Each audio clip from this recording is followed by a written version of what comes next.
Hey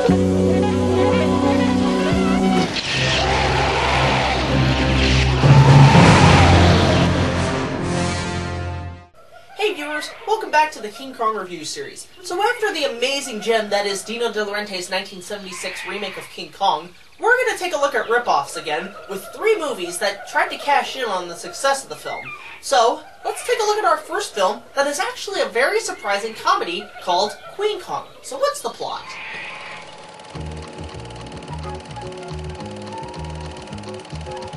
Luce Habit, played by Rulin Lenska, is in desperate need of an actor for her movie.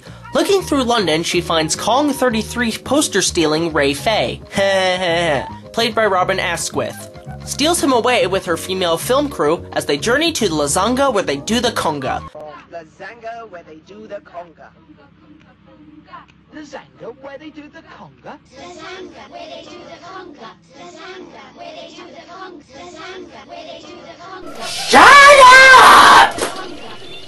Where the giant ape Queen Kong falls in love with Ray. They capture her and bring her back to London, where the giant ape runs amok and comedy ensues. Where the hell do I even begin with this film? Well, first of all, it's a comedy, a complete joke to both the original 1933 classic and the 1976 remake. It was clearly made as a mockbuster to cash in on the hype between Paramount and Universal. Not much is known about the production, except said that everybody involved knew they were making a schlock. But it didn't bother them. They were just having fun. And you know what? It clearly shows.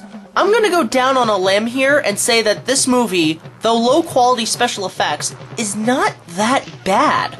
In fact, it's actually pretty funny, taking the source material and turning out some good jokes. It's like the Austin Powers of Kong films. Though I will admit some of the songs, yes, this is a musical, though catchy, kind of annoying and obnoxious.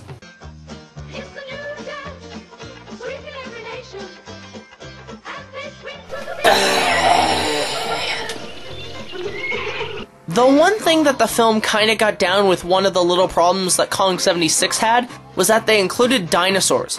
But not a bother that much for me with Kong 76. It's also a little bit of a stoner film, showing a lot of what was going on in the 70s with drug use and women's rights movements. Another quick downside to the film is that if you want to see it, it's extremely hard to track down. How so? Well, let me fill you in. During the titanic lawsuit battle between Paramount, Universal, and RKO to owning the rights to King Kong, we will get to that, many low-budget studios were working fast to make Kong remakes of their own to cash in on the madness. One of these was Queen Kong. Seeing all the copyright clones, Universal, RKO, and Paramount teamed up only once. Yes, this is a classic cliche of rival combatants having a common enemy and working together so they can get back to their fight. To take out a lot of these films. Queen Kong was one of those films that lost, and after releasing a trailer, got banned from its release in American and English countries. That's right, this movie was banned. It wasn't until recently, in 2005, with another certain remake, that all the Kong films got to see the light of day with some official Little Ship DVD releases. The little shipment meant hard to find, and official copies of Queen Kong go for about $50 on eBay and Amazon. I was lucky enough to find a copy for cheap, because I hunted it down with a sharp eye. Overall, the movie is funny. Good jokes, but bad music and special effects. Again, bordering on cinema snob territory. I give it a 7 out of 10. Perfect?